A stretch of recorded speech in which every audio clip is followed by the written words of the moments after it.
नमस्कार मित्रांनो, नवीन ब्लॉगमध्ये तुमचं स्वागत आहे. मागच्या व्हिडिओमध्ये तुम्ही पाहिलंच असेल की आम्ही टिबेटन मॉनेस्ट्री आणि मदिकेरी किल्ला हे 2 स्पॉट्स कवर केले होते.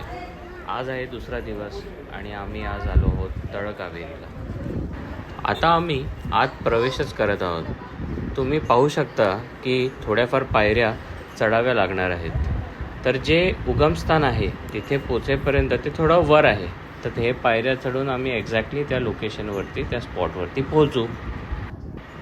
इथे वेस्टर्न घाट्सचा छान असा व्ह्यू आपल्याला पाहायला मिळतो.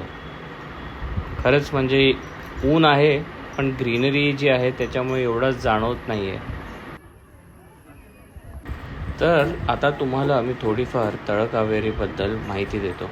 तर तळकावेरी ही जागा पश्चिम घाटातील ब्रह्मगिरी पर्वतरांगेच्या मध्ये वसलेली आहे. ही जागा केवळ एक टुरिस्ट स्पॉट नसून एक आध्यात्मिक यात्रेचं केंद्रही आहे आणि त्याचं सगळ्यात महत्त्वाचं कारण म्हणजे हे आहे कावेरी नदीचं जन्मस्थान. चला तर हे 2 मंदिरं जी आहेत ती पाहू.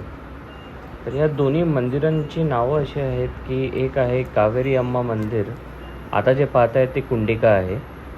तर ही कुंडिका हा उगमस्थान आहे आणि कावेरी अम्मा मंदिराच्या मागे जे दुसरं मंदिर आहे ते अगस्तेश्वर मंदिर आहे.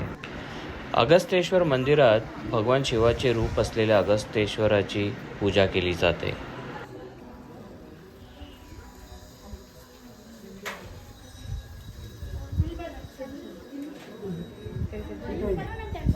इथे आहेत आपले लाडके गणपती बाप्पा.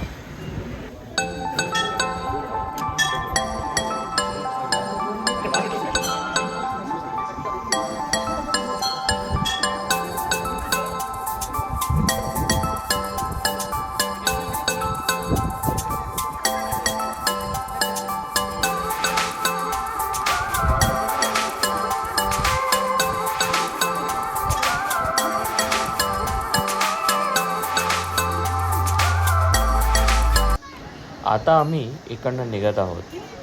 आता नेक्स्ट स्पॉट जो आहे तो आम्ही ठरवलेलाच आहे. तो मोस्टली एक कॉफी प्लांटेशन व्हिजिट करण्याचा प्लॅन आहे आणि हा व्हिडिओ मी डेडिकेटेडली फक्त तळकावेरीसाठी ठेवतो आहे, कारण की कॉफी प्लांटेशन नीटपणे नेक्स्ट व्हिडिओमध्ये कवर करेन. So thanks for watching this video. Stay connected, stay tuned. Bye.